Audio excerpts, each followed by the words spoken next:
नमस्कार दोस्तों, आप सभी का स्वागत है विजन फॉर एजुकेशन के यूट्यूब चैनल में। आज आपके लिए सी टेट, यू टेट या अन्य किसी भी टेट से संबंधित जीन पियाजे का संज्ञानात्मक सिद्धांत का टॉपिक लेके आया हूं, जो कि gene Piaget's cognitive theory of development के नाम से भी जाना जाता है।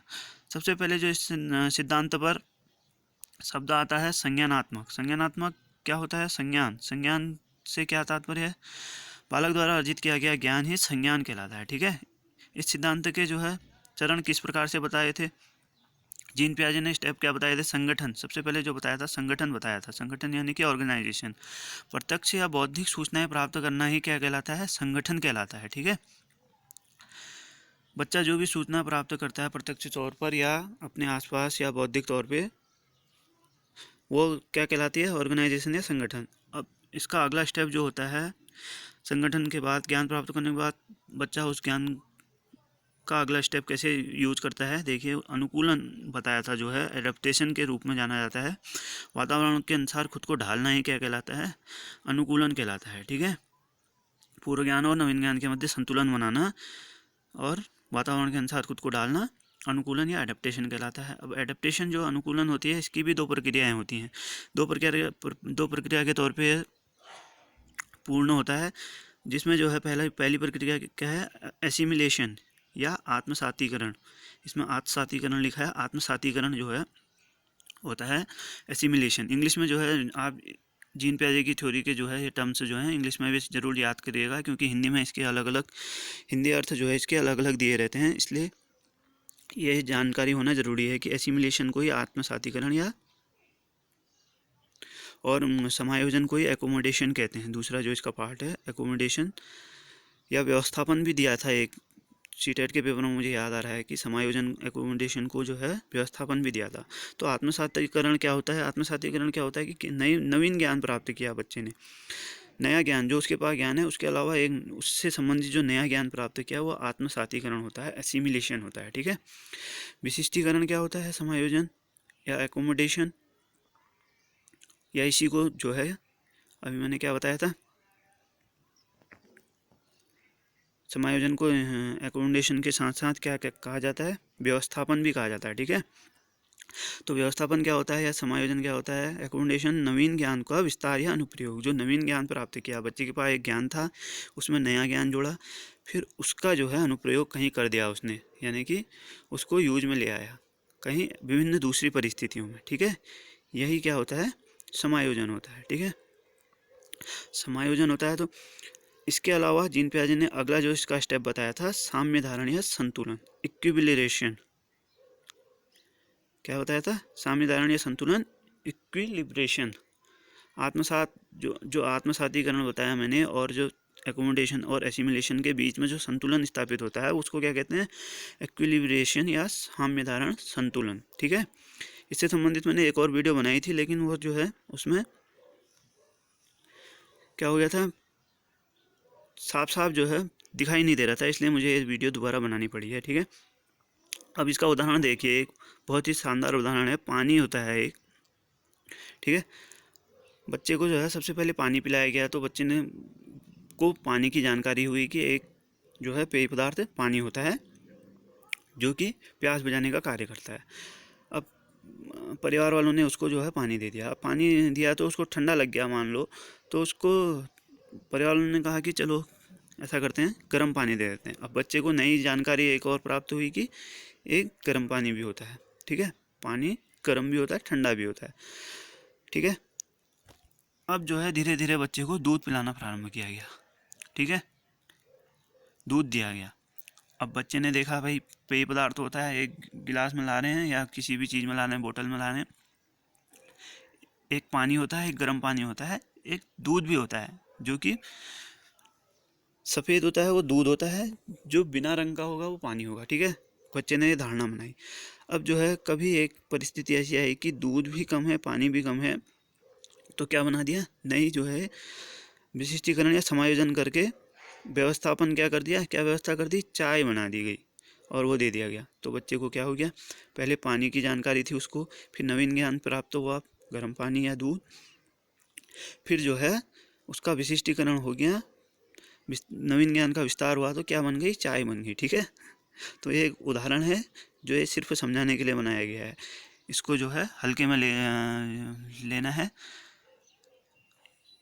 बेहतर तरीके से समझ पाओगे, इसलिए ये उदाहरण दिया था। इसके अलावा भी आप अन्य उदाहरण के तौर पे भी इस जो है सिद्धांत को समझ सकते हैं।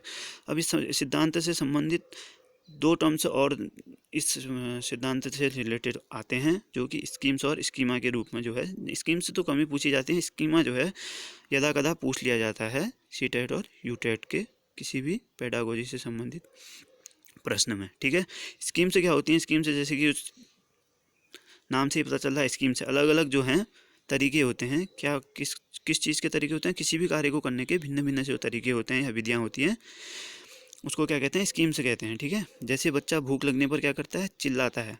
ठीक है, कभी देखा होगा बच्चा, जो छोटा बच्चा होता है वो क्या करता है, भूख लगने पर चिल्लाता है, या चिड़चिड़ा हो जाएगा, या कुछ खेलते खेलते रुक जाएगा, या रोना शुरू कर देगा। ठीक है, ये क्या है, स्कीम से हैं।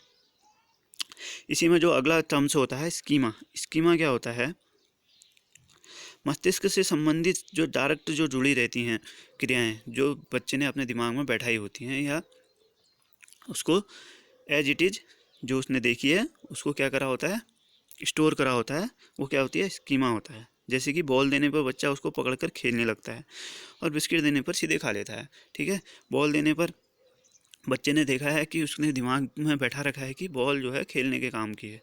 कभी उसने किसी को खेलते हुए देखा होगा या उससे खेला होगा पहले, तो उसने दिमाग में बैठा रखा है कि बॉल से जो है खेलते हैं, बिस्कुट से को जो है खा लेते हैं। ठीक है, ये स्कीमा होता है, जो कि ऐसा ज्ञान जो आपके बच्चे ने दिमाग में स्टोर करके रखा हुआ है, या दिमाग में जो है उसके साथ दिमाग में संतुलन करके उसको वही क्रिया बार बार करने को प्रेरित करता है। ठीक है, अब संज्ञानात्मक जो विकास की सिद्धांत दिया था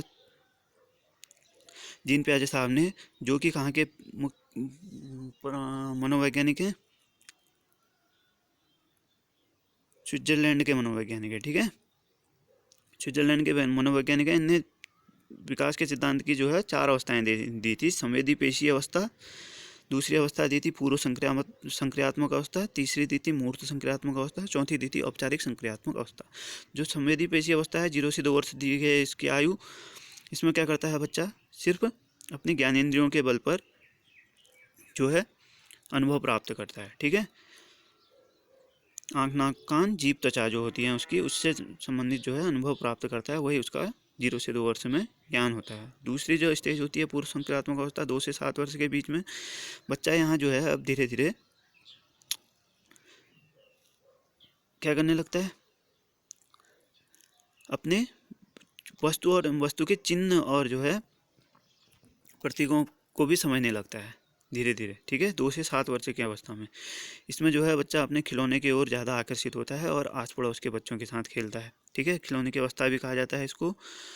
और जो है इसमें प्रतीक और चिन्हों को समझने लगता है धीरे धीरे। ठीक है, अगली जो स्टेज है मूर्त संक्रियात्मक अवस्था है। इसमें जो है बच्चा जो है मूर्त चिंतन करने लगता है। मूर्त चिंतन क्या होता है, मूर्त यानी कि कंक्रीट जो वस्तु हैं जो वो छू सकता है, उसके बारे में जो है वो विचार करने लगता है। ठीक है, 7 से 11 वर्ष की अवस्था में इसमें जो है आगमन विधि का प्रयोग करने लगता है बच्चा। आगमन विधि क्या होती है, जब उसको उदाहरण देंगे, बहुत से उदाहरण देंगे, तो वो उससे जो है सिद्धांत बना लेता है। उदाहरण देंगे, हाँ ये चीज़ सही होती है, ये गलत होता है, या इससे ये होता है, तो उसका जो है नियम जो है उससे समझने लगता है। ठीक है, उदाहरण के देने पर। अब जो अगली लास्ट जो स्टेज बताई है औपचारिक संक्रियात्मक अवस्था, इसको अमूर्त संक्रियात्मक अवस्था भी कहा जा सकता है, जो कि 11 से 15 वर्ष की होती है। इसमें बच्चा जो है अमूर्त चिंतन करने लगता है, यानी कि डाइवर्जेंट थिंकिंग करने लगता है। एक ही समस्या से संबंधित अनेक जो है हल जो है सोचने लगता है। ठीक है, अब वो जो है उसको किसी के वस्तु को के बारे में विचार करने के लिए वस्तु सामने होनी ज़रूरी नहीं है। वो अमूर्त जो है एब्स्ट्रैक्ट यानी कि चिंतन के तौर पे या दिमाग में अपनी उस वस्तु की छाप बनाकर भी उसके बारे में विचार कर सकता है। इसके अंतर्गत निगमन विधि का प्रयोग अब औपचारिक संक्रियात्मक अवस्था जो लास्ट स्टेज है इसमें करने लगता है। निगमन विधि क्या होती है, बच्चे को अगर कोई सिद्धांत दे दिया तो उसके अनुसार वो खुद से जो है उदाहरण बनाने की कोशिश करने लगता है, और जो है औपचारिक संख्यात्मक अवस्था में और क्या करेगा, डाइवर्जेंट थिंकिंग करने लगेगा, यानी कि अपसारी चिंतन करने लगेगा, अलग अलग एक ही समस्या से संबंधित अलग अलग हल खोजने लगेगा। ठीक है, उसके जो थॉट होंगे अब जो हैं वो बढ़ जाएंगे अमूर्त रूप में। ठीक है, तो ये 4 अवस्थाएं थी। इसके अलावा जो है मेन जो चीज़ मैं बताना भूल गया हूँ कि जीन पियाजे साहब ने जो कहा था कि बच्चा जो है पहले लर्निंग कर डेवलपमेंट करता है, यानी कि विकास होता है बच्चे का, उसके बाद जो है उसकी लर्निंग होती है। ठीक है, जबकि वाइगोत्स्की ने क्या कहा था, पहले लर्निंग होगी उसके बाद उसी के अनुसार विकास होगा। ठीक है, तो इससे संबंधित जो हैं इसके जो स्टेप्स हैं, ये अवस्थाएं हैं संज्ञानात्मक विकास की, मैं इसके एक और जो है वीडियो लेके आऊँगा जो कि इसके सारे जो अवस्थाएं हैं इस पर पूर्ण प्रकाश डालेगा।